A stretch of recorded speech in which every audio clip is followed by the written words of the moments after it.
Ce qu'on attend dans les quelques minutes qui précèdent une première envolée, c'est ce rituel que l'on voit aussi autour des grands paquebots qui vont prendre le large pour la première fois. Ce qu'on attend d'un avion à terre, c'est cette sujétion exagérée à toutes les forces de la pesanteur, cette démarche pesante de monstres préhistoriques. Ce sont ces soins de dernière minute qui semblent nier l'impatience des spectateurs et qui redonnent aux hommes l'attitude de pères qui vérifient une dernière fois le cadeau de Noël de leurs enfants.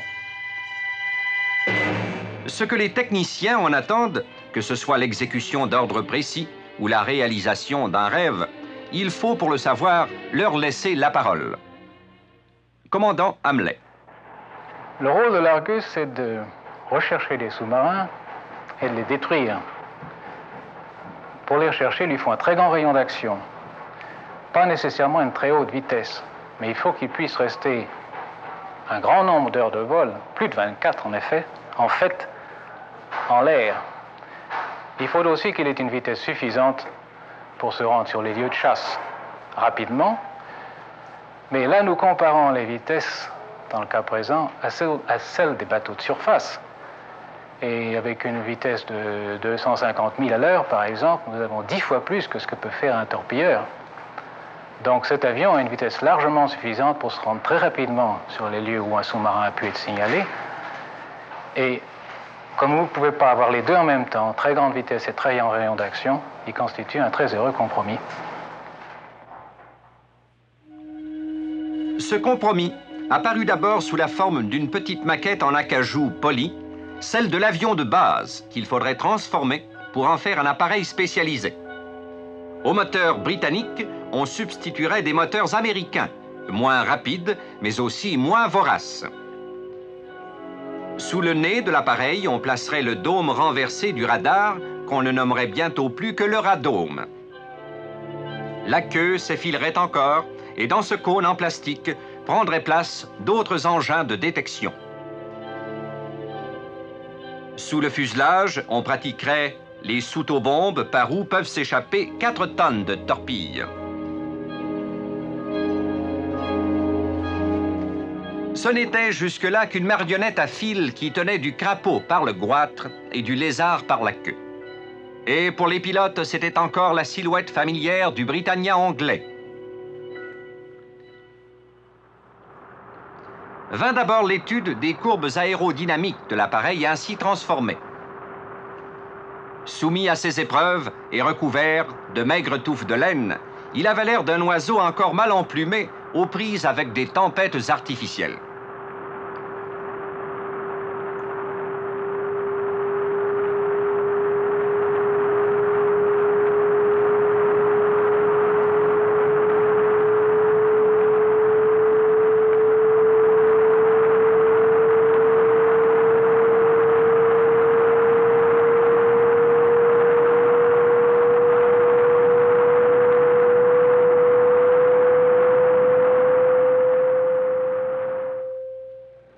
Les grands avions ne se transplantent pas si aisément qu'on pourrait le croire. Il fallait encore convertir les procédés anglais de fabrication aux procédés canadiens, plus rapides et plus économiques en main-d'œuvre. Des semaines passèrent à effectuer ces conversions.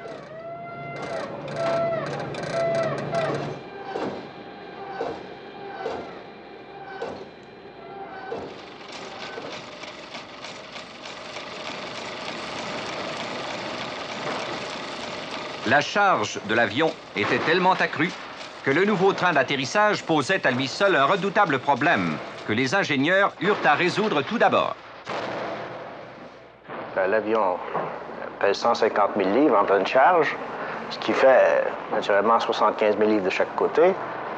Et en plus, lorsque vous atterrissez, il faut comprendre que le train d'atterrissage est le trait d'union entre la terre et l'air pour l'avion. Lorsque l'avion est par terre, c'est un énorme camion, naturellement. Et lorsqu'il décolle, dès que les roues décollent de la terre, tout ce poids surplus du train d'atterrissage est un poids superflu dont on pourrait se dispenser, mais il faut l'avoir. Et lorsque l'avion retourne à terre, au point de contact, vous avez souvent des charges très élevées qui ne sont pas toujours symétriques. Vous avez des conditions asymétriques où un côté du sol d'atterrissage va prendre plus de charge que l'autre côté. Naturellement, il faut prévoir tous ces cas-là. Et souvent même, le pilote peut détruire l'avion si son atterrissage est tellement mauvais. C'est déjà arrivé d'ailleurs. Ça arrive souvent en service, surtout dans les forces armées, où souvent on fait des atterrissages précipités. On n'a pas toujours le temps de se préparer, on est mal disposé ou on a eu une mauvaise expérience dans l'air. Et dans ces cas-là, l'avion souffre des dommages assez considérables. La roue avant, naturellement, souvent, prend beaucoup plus de sa charge aussi parce que la façon idéale d'atterrir, c'est de porter l'appareil sur les deux roues principales, les roues arrière, et ensuite descendre le nez de l'avion pour faire contact au sol. Mais souvent, la roue avant fait contact en premier, et dans ces cas-là, elle est sujette à des charges beaucoup plus fortes qu'elle ne devrait être. Et ces charges sont distribuées partout dans la structure. Il faut les dissiper complètement. Dès ce moment-là, les ingénieurs pouvaient flatter de la main la forme de l'avenir et vérifier leurs premiers calculs. À la petite maquette en acajou avait succédé un modèle grandeur nature. Cette grande réplique en bois, c'était comme une étape passagère vers la piste, où 3 ans plus tard s'envolerait le premier CL-28 réel.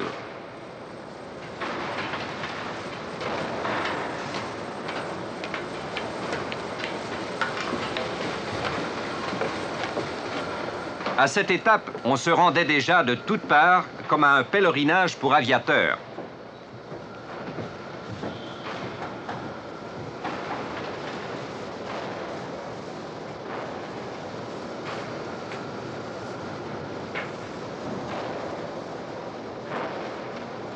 Cette reproduction était assez précise déjà pour que les pilotes puissent y intégrer leurs attitudes familières et assez malléable pour permettre encore tous les efforts de l'imagination.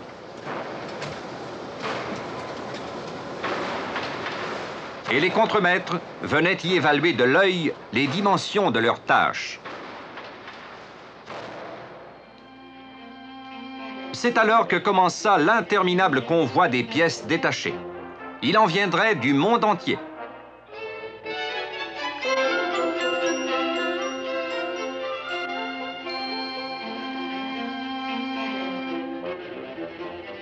Du Canada tout d'abord, puis au fur et à mesure des besoins, de toute l'Amérique du Nord, puis de l'Europe. C'était plus de 100 000 pièces détachées qu'il fallut rassembler. C'étaient des centaines de manufacturiers canadiens et étrangers dont il fallut examiner les lettres de créance, étudier les devis, vérifier sur place les techniques de fabrication. L'influence du CL-28 se fit sentir dans toute l'industrie canadienne.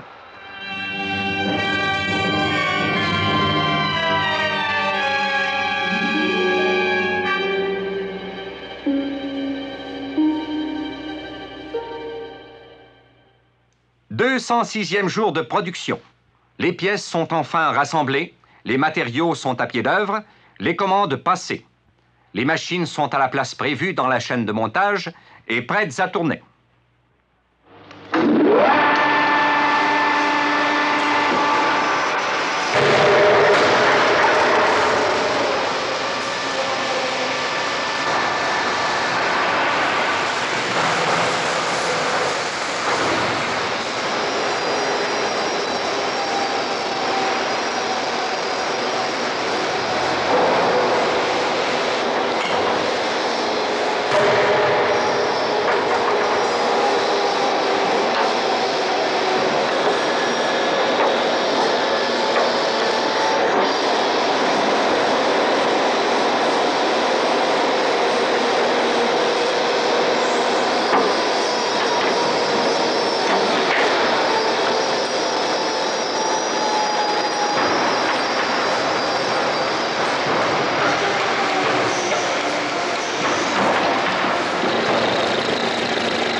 À ce stade de la construction, les retouches sont encore possibles, l'ouverture d'une fenêtre supplémentaire par exemple, mais elles créent des problèmes de réorganisation de plus en plus graves.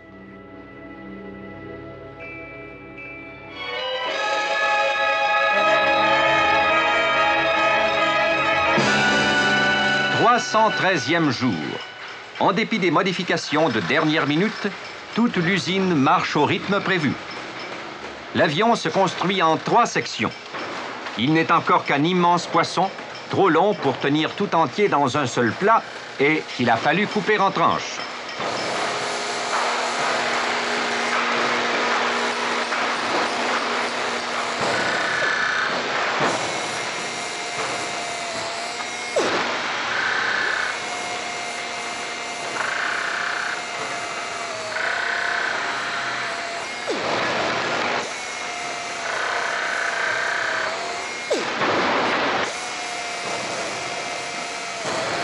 Dans la section avant, aucun accident sérieux. Pas trop de pièces rejetées. La plupart des assemblages prêts à temps.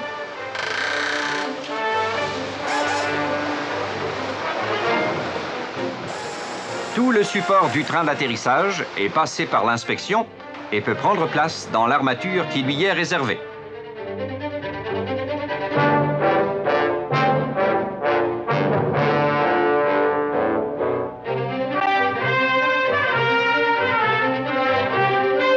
Et même les fenêtres supplémentaires, exigées par les pilotes des forces aériennes, seront prêtes à temps.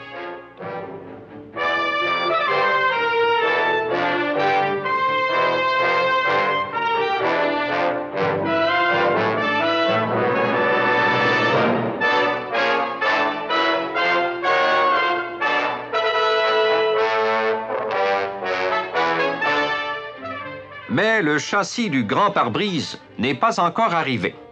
La fonderie, 10 fois relancée, a retardé jusqu'à la dernière minute la livraison de cette pièce délicate qui doit allier élégance, légèreté et robustesse. Ces châssis, s'ils n'arrivent pas à temps, peuvent retarder toute la production. Aujourd'hui, ils arrivèrent cependant.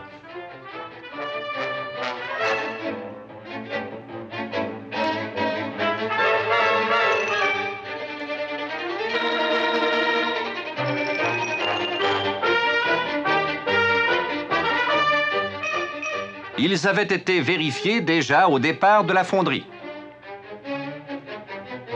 Ils devaient l'être encore aux usines Canadair, où les inspecteurs maintiennent un contrôle sévère de la qualité. Et quelle est la proportion des pièces qui peuvent être rejetées à la suite de cette inspection, de ce contrôle de la qualité? Devant la caméra, je devrais dire aucune, mais les pièces étant faites par des humains, il se produit des erreurs sûrement. Le pourcentage varie selon la complication de chaque pièce, mais somme toute, le niveau normal de rejet est peut-être dans l'ordre de 1%. Est-ce qu'il y a des pièces du CL-28 auxquelles vous avez dû attacher plus d'importance dans l'inspection? À l'inspection, toutes les pièces sont importantes. De la plus petite à la plus considérable? De la plus petite à la plus considérable, précisément parce que la pièce qui peut paraître la plus simple est peut-être très importante. Elles sont toutes importantes. Il n'y a rien dans un avion qui ne soit pas important. Et la pièce qui paraît la plus simple et bénigne peut avoir une grande responsabilité dans le résultat final. Toute pièce est vitale. Et quelle que soit l'urgence, il faut vérifier encore ses dimensions, la pureté de l'alliage et la perfection de la coulée avant de l'ajuster.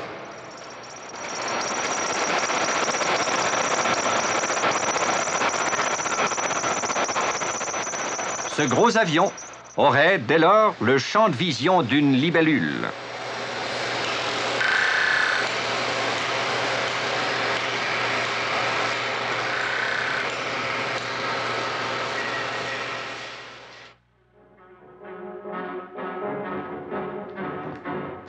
« 527e jour. Jour mémorable, celui où pour la première fois, mus comme par une attraction nouvelle, les différentes parties de l'avion commencent à se rapprocher, puis puis à s'emboîter. Cet immense jeu de construction pour adultes s'organise. Chacune des pièces du jeu perd son identité propre. Un avion apparaît.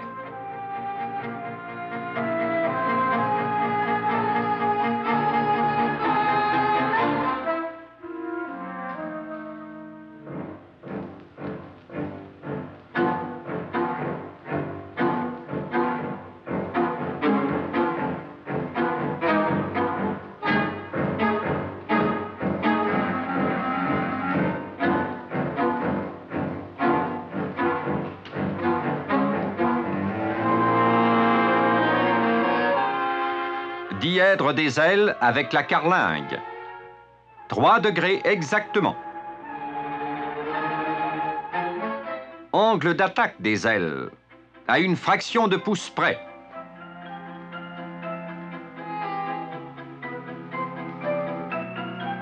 Tous ces montages séparés se rejoignent peu à peu et s'emboîtent avec une précision d'horlogerie.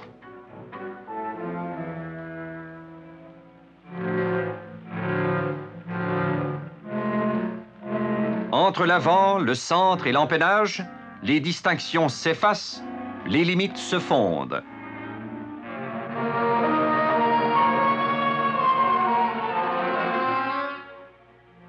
La forme définitive du CL-28 sort du néant. Mais les ingénieurs se recueillent pour les expériences cruciales, celles qui changeront les chiffres sur le papier en une réalité exacte ou menaçante ou désastreuse. Comment l'atterrisseur supportera-t-il la charge maximum? Comment l'enveloppe de l'appareil se conduira-t-elle dans les pires circonstances? Stand by. Increase the load.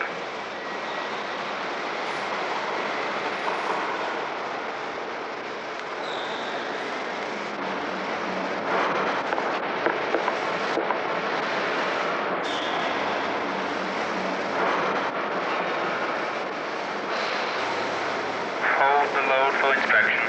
Et qui peut prévoir sans le moindre doute jusqu'où l'alliage s'étirera, jusqu'où les côtes plieront, jusqu'à quel point les rivets tiendront? Increase to 50%.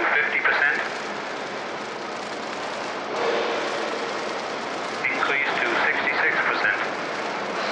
Increase to 100%.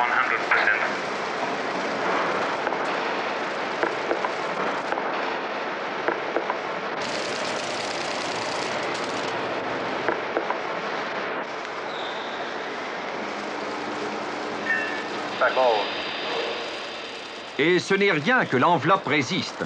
Il faut encore qu'elle reprenne sa forme première après les essais.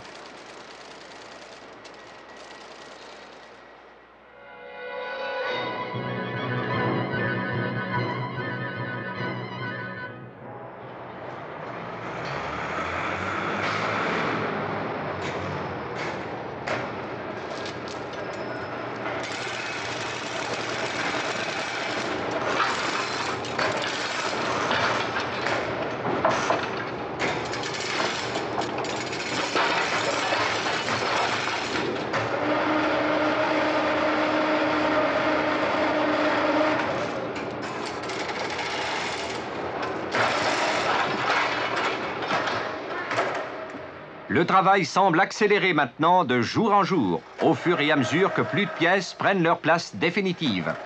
Les hélices, l'atterrisseur principal, les ailerons, les volets, 60 000 de câbles électriques, les produits de la recherche et de l'industrie du monde entier.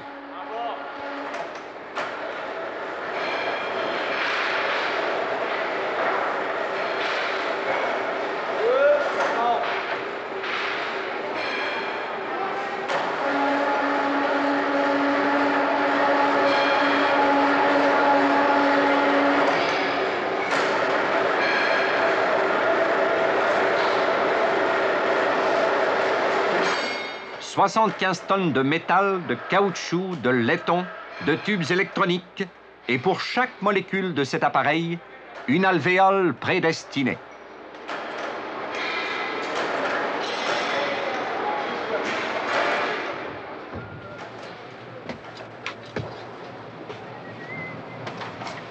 Bientôt, on mettra la dernière main à l'habitacle, à la cabine du radio, à celle du cuisinier, aux couchettes,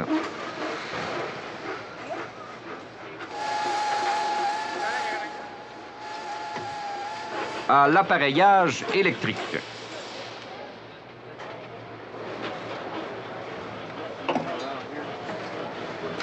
On se croirait ici dans un sous-marin, mais ce sous-marin a des ailes et son élément, c'est l'air.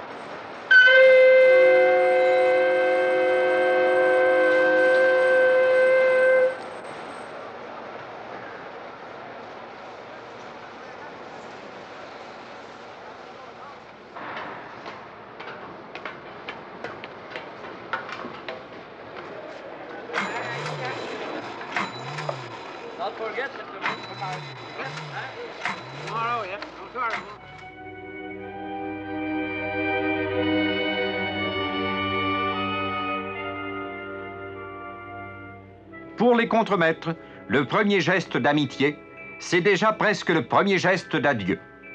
Les avions que l'on construit sont un peu comme les enfants que l'on élève. Ils sont faits pour l'espace.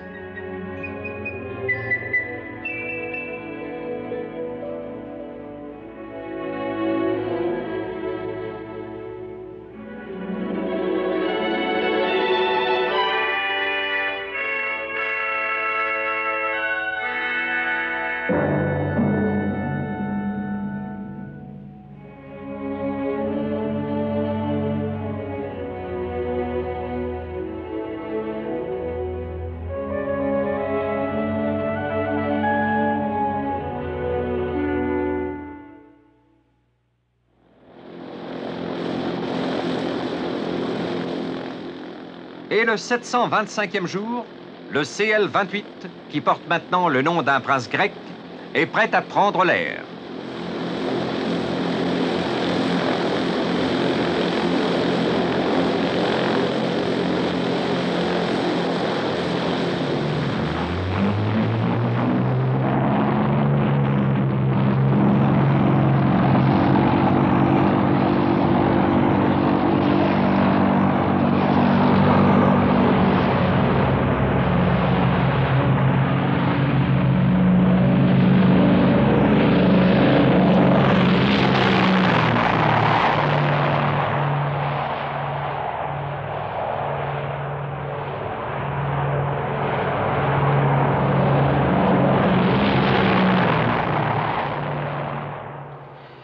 Il y a une ambiance toute particulière à cette occasion, parce que même les directeurs de la compagnie ont un certain point d'orgueil de voir leur rêve se réaliser et l'effort de tous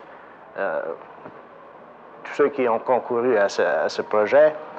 Et l'habitude est que tous les employés ont l'occasion de voir l'avion s'envoler, ce qui est arrivé ici à Canadair. Tout le monde est sorti dehors. Et ça a été tonnerre d'applaudissements quand ils ont vu l'avion décoller et prendre son vol comme si rien n'en était. Oui, mais juste avant l'envolée, là, est-ce que vous vous êtes posé des questions? Est-ce que, à ce moment-là, vous avez eu, je dirais, quelques secondes d'appréhension, d'hésitation, de doute même? Non, j'étais parfaitement convaincu que tout irait bien et qu'elle aurait volé. En effet, c'est ce qui s'est produit. Et après, la détente? Ah, bien, comme une détente, comme vous allez dire, du cœur, parce qu'au moment de l'envol, le cœur se serre, puis une fois que l'avion est en vol, il se desserre. Est-ce que l'Argus vous a tout de même valu quelques bons moments?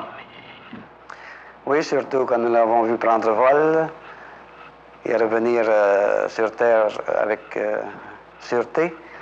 Réellement, on ne peut pas faire autrement que pousser un soupir de soulagement. Et au moment où l'avion s'est envolé, est-ce que, comme la plupart de tous les artisans qui avaient travaillé à la construction de l'appareil, vous avez éprouvé une fierté bien légitime d'ailleurs? Ah bien, ça m'arrive très peu d'avoir des rougeurs et des sentiments de chair de poule, comme on dit. J'en ai eu cet après-midi-là. J'étais très bien localisé, d'ailleurs, j'étais sur le toit, plus haut placé ici dans le plan. Et puis, franchement, j'ai été émerveillé, surtout au point de vue de rapidité de l'envolée. J'admets que l'avion était assez léger cet après-midi-là, mais tout de même. Pour vous dire exactement ce qu'on ressent, c'est un peu comme avoir une petite création de nous. On y a tous participé, chacun en particulier. Alors c'est un point de fierté qu'on ressent qui est assez difficile à expliquer.